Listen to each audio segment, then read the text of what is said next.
خیر اس بارے میں تو میں بعد میں سوچوں گی، ابھی اگر میں ان کو آزاد کروانے کے چکر میں پڑ گئی تو اصل مسئلہ بیچ میں ہی رہ جائے گا۔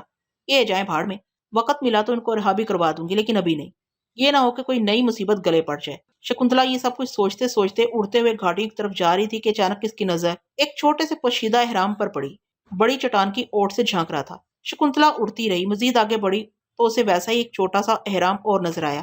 پھر تو جو وہ آگے بڑھتی گئی اسے احرام نظر آنے لگے، چھوٹے چھوٹے پرانے پرانے بسیدہ بسیدہ، جانے کب سے بنے ہوئے تھے، جانے کن لوگوں کے تھے۔ فرعونوں کے اتنے چھوٹے اور گھٹیا احرام ہرگز نہیں ہو سکتے تھے، ہو سکتا ہے شاہی خاندان کے دیگر افراد کے ہوں۔ بہرحال اب وہ وادی کے درمیان پہنچ چکی تھی جو پہاڑوں کے بیچوں بیچ تھی، ہر طرف بھربھری مٹی، سیاہ اور بھوری چٹانیں، اور ان میں جا بجا درجنوں بلکہ بیسیوں احرام بنے ہوئے تھے۔ شکنتلا جان گئی کہ یہی موت کی وادی کا مرکز ہے۔ اب اس نے بلندی کم کرنا شروع کی اور بلاخر ایک احرام کے پاس نیچے اتر آئی۔ نیچے اترتے ہی اسے اپنے ارد گرد چند سسکیاں سنائی تھی۔ شکنتلا ٹھٹک کر رکی اور سسکیوں کی طرف متوجہ ہوئی تو اسے اپنے سے کچھ ہی دور ویسے ہی کمزور اور بھوکی ڈری ڈری زندگی سے بیزار صورتیں نظر آئیں، جو شکنتلا جیسی تر و تازہ فریش نوجوان خوبصورت لڑکی کو اپنے درمیان دیکھ کر حیران ہو رہے تھے۔ ان سب کے جسموں پر بھی مختلف بیماریوں کے حملے صاف نظر آ رہے تھے۔ شکنتلا جانتی تھی کہ یہ سب قیدی ہیں جن کو ملکہ سنگین الزامات کے تحت موت کی وادی میں پھینکنے کا حکم دے دیتی ہے۔ یہاں سینکڑوں کوس تک کوئی آبادی نہیں، دلدلی جھیلیں ہیں، جبکہ وادی کے گرد اونچے پتھریلے پہاڑ ہیں جہاں مچھروں، مکھیوں اور حشرات الارض کی بھرمار کے باعث قیدی مختلف جلدی بیماریوں کا شکار ہو جاتے ہیں، جبکہ نئے آنے والے پہلے سے موجود قیدیوں کی وجہ سے جلد ہی بیماریوں کا اثر قبول کرتے ہیں اور کچھ عرصے بعد انہی جیسے ہو جاتے ہیں۔ کھانے کو یا کچھ ملتا نہیں، شاید تھوڑے بہت جنگلی پودوں اور بوٹیوں کی جڑیں اور پتے وغیرہ کھا کر گزارا کرتے اور مختلف جگہوں سے نمی چوس کر روح اور جسم کا رشتہ برقرار رکھتے ہوں گے۔ ہو سکتا ہے نئے قیدیوں کو پھینکتے وقت ان کے ساتھ کچھ نہ کچھ کھانے پینے کا سامان بھی پھینک دیا جاتا ہو۔ آخرکار سسک کر یہ قیدی یہی مر جاتے ہوں گے اور پھر وہ اپنے ہی مردہ ساتھیوں کا گوشت بھی کھا لیتے ہوں گے۔ یہ سب باتیں شکنتلا کے اپنے خیالات تھے، ہو سکتا ہے صورتحال کچھ اور ہو، مگر بظاہر شکنتلا کو بھی یہی محسوس ہو رہا تھا۔ وہ سوچنے لگی کہ ان لوگوں کی حمایت حاصل کرنے کے لیے ضروری ہے کہ پہلے ان کی خدمت کی جائے، ان کو کھلایا پلایا جائے تاکہ ان کی سوچنے سمجھنے کی قوت کچھ بحال ہو۔ یہ سوچتے ہی وہ مسکرانے لگی اور ہاتھ پھیلا کر سب کو قریب آنے کی دعوت دینے لگی۔ سب ہی قیدی اسے اچنبھے اور خوف سے دیکھ رہے تھے، لیکن اس سے دور دور ہو رہے تھے۔ اسے کوئی عجوبہ سمجھ رہے تھے، کیونکہ موت کی اس وادی میں جہاں موجود ہر انسان بھوک اور پیاس سے بے حال، لباس نام کی چیز کوئی نہ تھی، بیماریوں کے گھر بنے جسم، ایسے میں ایک نوجوان حسینہ خوبصورت لباس اور بناؤ سنگار کے ساتھ حشاش بشاش لش لش کرتی صحت مند مسکراہٹ سے بلا رہی تھی تو ان کا ڈرنا ایک فطری عمل تھا۔ ڈرو نہیں مظلوم قیدیوں، میں تمہاری دوست تمہارے لیے کھانا لے کر آئی، یہ دیکھو۔ شکنتلا نے اشارہ کیا تو ان لوگوں کے سامنے مختلف تازہ پھلوں کا ڈھیر لگ گیا، جسے چند لمحے وہ غیر یقینی کیفیت سے دیکھتے رہے اور پھر ایک دوسرے کو دیکھنے لگے۔ انہیں یقین ہی نہیں آ رہا تھا کہ ان کے سامنے تازہ پھلوں کا ڈھیر لگا ہے۔ کھاؤ کھاؤ، یہ سب تمہارے لیے ہیں، شکنتلا انہیں پچکارتے ہوئے کہنے لگی تو وہ سب ندیدے پھلوں پر ٹوٹ پڑے۔ یہ تعداد میں 5-6 تھے۔ شور شرابہ سن کر ایک آدھ کہیں سے اور بھی آ گیا، اپنی جان کو گھسیٹتا ہوا۔ برا حال یہ ایک احرام سے نکلا تھا۔ زیادہ دیر نہ گزری تھی کہ ایک دو اور بھی بدحال وادی کے قیدی نکل آئے اور دوسروں کو موج اڑاتے دیکھ کر خود بھی بغیر اجازت پھلوں پر ٹوٹ پڑے، لیکن چھینا چپٹی نہ تھی، ہوتی بھی کیسے، ان کے سامنے تو پھلوں کا بہت بڑا ڈھیر تھا۔ تھوڑی دیر میں ہر طرف چھلکے اور گٹلیاں بکھر گئیں، لیکن وقت گزرنے کے ساتھ ساتھ قیدیوں کی تعداد میں بھی اضافہ ہو رہا تھا۔ پتہ نہیں کہاں سے نکل کر گھسٹ کر آ رہے تھے۔ کوئی جسم کوٹ سے بھرا ہوا تھا، کوئی چیچک کا مارا تھا، کوئی اتنا لاغر کہ پھل بھی مشکل سے کھا رہا تھا۔ گندے وجود، پھوڑوں، پھنسیوں اور پیپ سے بھرے جسم، مکھیاں بھی کر رہی تھیں۔ کئی دفعہ تو شکنتلا کو اکائیاں بھی آئیں، لیکن وہ جس مشن پر آئی تھی اس کے لیے ان لوگوں کی حمایت ضروری تھی، اور ان کی حمایت کے لیے اسے بہتر طریقہ اور کوئی نہ تھا کہ انہیں سہولتیں بہم پہنچائی جائیں۔ اب ان کی تعداد 15 سے 20 ہو چکی تھی۔ وہ ابھی تک دھڑا دھڑ کھاتے جا رہے تھے، نہ جانے کب سے بھوکے تھے۔ اچانک شکنتلا نے کسی ترکیب کے تحت کچھ پڑھ کر پھونکا تو ایک دم سارے پھل غائب ہو گئے، حتیٰ کہ ان کے ہاتھوں میں پکڑے ہوئے پھل بھی غائب ہو گئے۔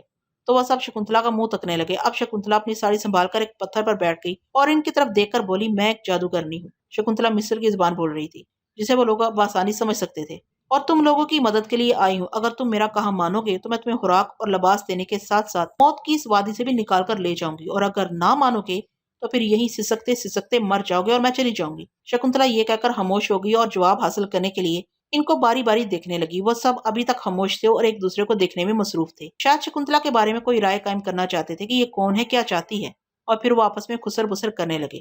کافی دیر گزر گئی، شکنتلا خاموشی سے انہیں دیکھتی رہی۔ آخرکار ان میں سے ایک قیدی، جس کی حالت قدرے بہتر اور وہ باہوش نظر آتا تھا، شکنتلا کی طرف دیکھ کر بولا، ہمارے لیے رحمت بن کر آنے والی تو کون ہے؟ کیا آسمان سے اتری ہے اور ہم سے کیا چاہتی ہے؟ ہم بد نصیب تجھے کیا دے سکتے ہیں جو خود خوراک و لباس سے محروم ہے؟ اس کی بات سن کر شکنتلا مسکرائی۔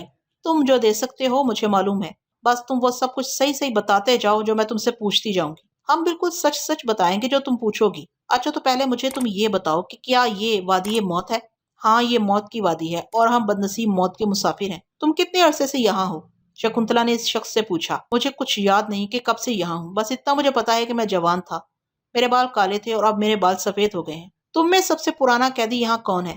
شکنتلا نے پوچھا۔ سب سے پرانا یہاں یوام ہے، وہ مجھ سے پہلے کا ہے۔ وہ کون ہے، کہاں ہے؟ وہ یہاں سے کچھ فاصلے پر موجود ایک احرام کے اندر گھسا پڑا رہتا ہے۔ کیا وہ باہر نہیں نکلتا؟ کھاتا بھی کیا ہے؟ وہ اتنا کمزور نیف و نظار ہو چکا ہے کہ حرکت بھی مشکل سے کرتا ہے۔ احرام کے اندر کسی پرانے درخت کی جڑیں ہیں، اس جگہ کچھ نبی بھی موجود ہے، ان جڑوں کو کھاتا اور نمی چوستا رہتا ہے۔ کیا یہاں خوراک بالکل نہیں ملتی؟ ملتی ہے، صرف اس وقت جب کوئی نیا بدنصیب یہاں لا کر چھوڑا جاتا ہے۔ اس وقت اس قیدی کے ساتھ پانی کی چاگلیں اور روٹیوں کے ٹکڑے یہاں رکھ کر سرکاری اہلکار یہاں سے چلے جاتے ہیں۔ ہم وہ چیزیں آپس میں بانٹ لیتے ہیں اور پھر اگلی خوراک آنے تک تھوڑا تھوڑا انہیں استعمال کرتے رہتے ہیں۔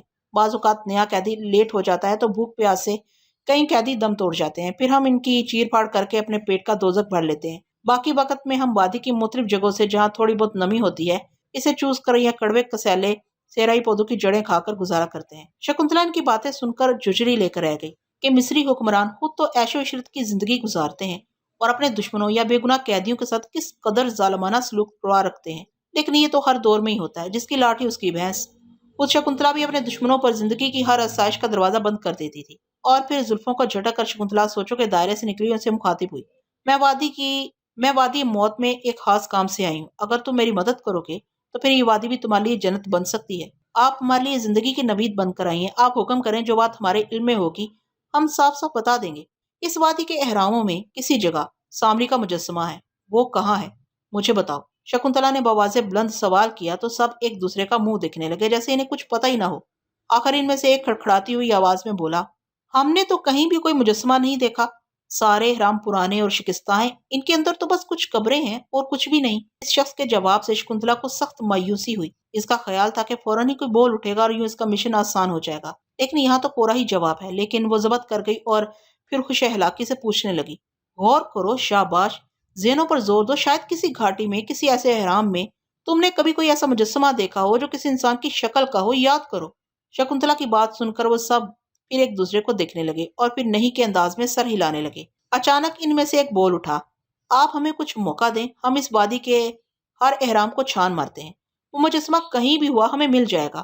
بعض احرام ذرا دور بھی ہیں، ہم کمزور ہیں، زیادہ دور چل نہیں سکتے، اب ہم وہاں بھی جا کر دیکھیں گے۔ اس شخص کی بات شکنتلا کو بہتر لگی۔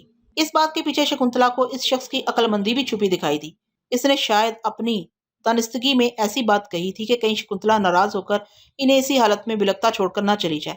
ایک قسم کا اس نے شکنتلا سے سٹے لینے کی کوشش کی تھی، لیکن شکنتلا مسکرا دی۔ اس نے سوچا کہ کبھی کبھی نیکی بھی کر لینی چاہیے۔ شکنتلا کسی نتیجے پر پہنچتے ہوئے کہنے لگی، پہلے میں تمہارے لیے کچھ سہولیات پیدا کرتی ہوں۔ یہ کہہ کر شکنتلا نے آنکھیں بند کر لی اور منتر پڑھنے لگی۔ سب قیدی اس کے سامنے بیٹھے حیرت سے منہ کھول کر اس کو دیکھنے لگے۔ اچانک ہی شکنتلا نے پٹاخ سے آنکھیں کھولی اور دونوں ہاتھوں کی انگلیاں ان قیدیوں کی طرف کر کے جھٹکی تو ان سے نارنجی شعاعیں نکلی اور تیزی سے قیدیوں کے جسم میں گھستی چلی گئی۔ شعاعیں جسم میں گھستے ہی قیدیوں کی چیخیں نکلنے لگی تھی اور وہ سب بری طرح تڑپنے لگے۔ انہیں اپنے وجود میں چنگاریاں سی محسوس ہونے لگی۔ یہ کیفیت کچھ دیر رہی اور پھر ان کو اپنے جسم ٹھنڈے ہوتے ہوئے محسوس ہوئے تو ان کی چیخیں پہلے کراہوں اور پھر آہوں میں تبدیل ہونے لگی اور پھر وہ گہرے گہرے سانس لینے لگے جیسے کوئی شخص خاص تکلیف کے بعد فرحت حاصل کر رہا ہو۔ شکنتلا مسکرانے لگی کیونکہ اب وہ تمام قیدی جن کے زخم بہ رہے تھے، کوڑ اور چچک کا شکار تھے، متعدی بیماریاں ان کے وجود سے جونک کی مانند چمٹی ہوئی تھی، اب سب کے سب بھلے چنگے ہو چکے تھے۔ شکنتلا کا جادو سر چڑھ کر بولا تھا۔ وہ سب حیرت کی اتھاہ گہرائیوں میں ڈبکیاں لگانے لگے اور اپنی ٹانگوں، ہاتھوں، منہ اور جسموں کو ہاتھ لگا کر ٹٹولنے لگے۔ ان کے افسردہ مردہ چہروں پر مسکراہٹیں تیرنے لگیں اور وہ پھر اٹھ کر خوشی سے ناچنے لگے۔ ان میں وہ بھی تھے جن کے لیے 2 قدم چلنا بھی دوبر ہو رہا تھا، وہ جو ہر سانس کے ساتھ تکلیف محسوس کرتے تھے اور پھر سب کے سب اٹھ کر خوشی سے ناچنے لگے۔ اب انہیں کوئی تکلیف نہ تھی، کوئی بیماری نہ تھی، ہاں کمزوری تھی۔ جسموں میں طویل بھوک سے نکاہت ضرور تھی لیکن جسم ان کے ٹھیک ہو چکے تھے۔ ان سب کو خوشی سے اچھلتا کودتا دیکھ کر شکنتلا کو بھی عجیب سی ذہنی اور قلبی آسودگی کا احساس ہو رہا، ایک ایسا اطمینان اور سچی خوشی جو صرف نیک کام کر کے حاصل ہو سکتی تھی۔ بدن میں سرایت کرتے ہوئے اس احساس سے شکنتلا بھی چونکے بغیر نہ رہ سکی۔ وہ سوچنے لگی کہ اس کیفیت کو کیا کہتے ہیں، یہ کون سا سرور ہے جو اس کے روئے روئے سے پھوٹ پڑا ہے۔ اس کو کیا پتا تھا کہ یہ نیکی کا احساس ہے۔ اگر آپ کوئی ایسا کام کریں کہ آپ کا ضمیر اندر سے آپ کو مبارکباد دے رہا ہو، وہ نیکی ہے۔ لیکن اگر کسی پر دھونس اور خوف جما کر بذریعہ ظلم اس سے اپنی بات منوائیں گے تو یقین جان لیں کہ آپ کا ضمیر بھی آپ کو ملامت کرے گا اور آپ کو اندر ہی اندر کھوکھلا کر دے گا۔ لہٰذا خوشیاں بانٹ کر دل جیتنے چاہیے، نہ کہ اختیارات کا ناجائز فائدہ اٹھانا چاہیے۔ مقصد تو بات منوانا ہے۔ کافی دیر شکنتلا خیالوں میں اس روحانی لذت کے ہلکورے لیتی رہی اور پھر خیالوں سے باہر نکل آئی اور ایک بار پھر کچھ پڑھنے لگی۔ عمل مکمل ہوتے ہی ایک چپاکا ہوا، کچھ ہی دور ایک خوبصورت مکان وجود میں آ گیا۔ سب قیدی ایک بار پھر حیرت کے سمندر میں غوطہ زن ہو گئے اور پھر ایک دم سب کے سب سجدے میں گر پڑے۔ فرعونوں اور دیوی دیوتاؤں کے زمانے کے وہ قیدی سمجھنے لگے کہ یہ کوئی دیوی ہے جو آسمان سے ان کی مدد کو اتری ہے۔ وہ سب سجدے میں پڑے تھے اور شکنتلا پھر اپنا جادو آزمانے کے لیے اگلا منتر شروع کر چکی تھی۔ اب کی بار سب ننگے لباسوں سے محروم لوگ لباسوں سے مزین ہو گئے تو شکنتلا اٹھ کر کھڑی ہوئی اور بولی، کھڑے ہو جاؤ اور اس مکان میں داخل ہو جاؤ۔ اندر تمہارے لیے کھانے پینے کی ہر چیز موجود ہے اور سونے کے لیے بستر بھی لگے ہیں۔ خوب کھا پی کر تم سب سو جاؤ۔ شام کے سائے پھیلتے ہی تم سب باہر آ جاؤ اور پھر ہم اپنا کام شروع کریں گے۔ اب تم سب جاؤ۔ شکنتلا کی بات سنتے ہی وہ سب پاگلوں کی طرح بھاگ بھاگ کر جادوئی مکان میں داخل ہو گئے اور شکنتلا اکیلی کھڑی رہ گئی۔ اکیلی بیٹھی شکنتلا کچھ دیر سوچوں میں گم رہی۔ وہ سوچ رہی تھی کہ کیوں نہ فی الحال میں اکیلی ہی کسی احرام میں داخل ہو کر اپنے طور پر سامری کے بت کو تلاش کروں، شاید مل ہی جائے۔ یہ سوچتے ہی وہ اٹھ کھڑی ہوئی اور اڑتی ہوئی اس جگہ سے خاصی دور نکل گئی۔ اس نے سوچا کہ ہو سکتا ہے یہ بیمار اور لاغر قیدی زیادہ دور نہ جا سکتے ہوں، لہٰذا پہلے دور کے احراموں سے تلاشی کا کام شروع کرنا چاہیے۔ آخر وادی کے آخری سرے پر آ کر اس کو ایک سال خوردہ قسم کا بوسیدہ سا احرام نظر آیا جس کی 4 دیواری ڈھہ چکی تھی۔ اس کے گول دروازے سے شکنتلا اندر گھس گئی، لیکن اس وقت اسے سخت مایوسی ہوئی جب اس نے دیکھا کہ احرام اندر سے سرنگ نما ہے۔ وہ تھوڑا سا سرنگ کے اندر گئی، لیکن یہ سرنگ آگے سے مضبوطی سے بند تھی۔ شکنتلا واپس باہر آ گئی اور چاروں طرف سے گھوم کر احرام کا جائزہ لینے لگی کہ کہیں سے کوئی درز یا کوئی ایسا کلیو ملے جس سے یہ بات ثابت ہو کہ اس کے اندر جانے کا کوئی راستہ ہے۔ لیکن پھر ندارت، وہ اڑ کر احرام کے اوپری تکون پر جا پہنچی، لیکن ہر طرف عجیب سے کالے پتھر بکھرے پڑے تھے، عام سے ان میں کوئی بھی اچھوتی بات نہ تھی۔ بالآخر شکنتلا مایوس ہو کر نیچے اتر آئی اور کوئی دوسرا احرام تلاش کرنے لگی جس میں سے کوئی زیادہ تردد نہ کرنا پڑا۔ یہاں تو جا بجا چھوٹے احرام ریوڑیوں کی طرح بکھرے تھے۔ ان میں سے کسی کے اندر شکنتلا کا دوست، شکنتلا کا دشمن، شکنتلا کا استاد کے سنہری دنوں کا ساتھی سامری بے بسی سے گزشتہ 100 سالوں سے بت بنا کھڑا ہوگا۔ دوسرا احرام بھی پہلے سے مختلف نہ تھا، لگ بھگ ایک جیسی حالت، ایک ہی صورتحال تھی۔ خاصی دیر شکنتلا ایک کے بعد ایک احرام چھانتی رہی۔ آخر ایک احرام میں شکنتلا داخل ہوئی جو قدرے نیا تھا اور اندر سے سرنگ نما بھی نہ تھا، بلکہ اس کے اندر خاصا کھلا حالما کمرہ تھا۔ درمیان میں کسی کی قبر تھی۔ شکنتلا کو اور تو وہاں کوئی چیز دکھائی نہ دی، البتہ اس نے سوچا کہ قبر کشائی کر کے دیکھوں، شاید یہ اٹکل پچو طریقہ کارآمد ہی ہو جائے۔ یہ سوچتے ہی اس نے کچھ پڑھ کر پھونکا کہ قبر کا منہ کھل جائے، لیکن کچھ نہ ہوا۔ شکنتلا سمجھی شاید منتر غلط پڑا ہے۔ اس نے دوبارہ عمل کیا، لیکن اب بھی کچھ نہ ہوا۔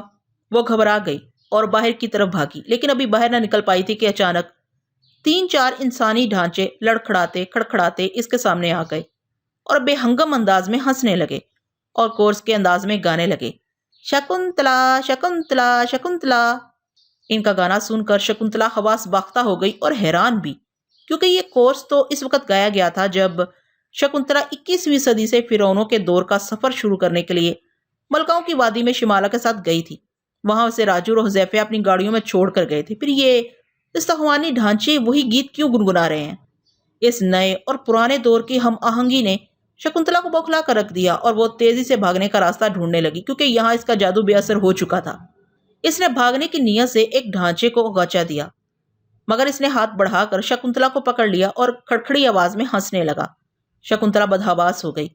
ڈھانچے نے دونوں ہاتھ شکنتلا کی کمر پر رکھ کر اسے بھینچ لیا تو شکنتلا نے محسوس کیا کہ ڈھانچے کی گرفت اتنی سخت نہیں کہ وہ چھڑا نہ سکے۔ وہ تو خواہ مخواہ گھبرا رہی ہے، حواس قائم نہ رہے تو بڑی مصیبت کا شکار ہو سکتی ہے۔ یہ سوچتے ہی اس نے پوری قوت سے زور لگایا تو ڈھانچے کی گرفت سے نکل کر پیچھے کی طرف گری، لیکن پیچھے سے اسے دوسرے ڈھانچے نے اپنی باہوں میں کس لیا۔ لیکن اب شکنتلا حواس مجتمع کر چکی تھی۔ اس نے دونوں کوہنیاں پوری قوت سے ڈھانچے کی پسلیوں پر ماری تو ڈھانچہ اپنی گرفت قائم نہ رکھ سکا اور پیچھے جا گرا۔ تو شکنتلا نے وقت ضائع کرنا مناسب نہ سمجھا اور تیزی سے دوڑتی ہوئی احرام کے بیرونی سوراخ سے باہر نکلتی چلی گئی۔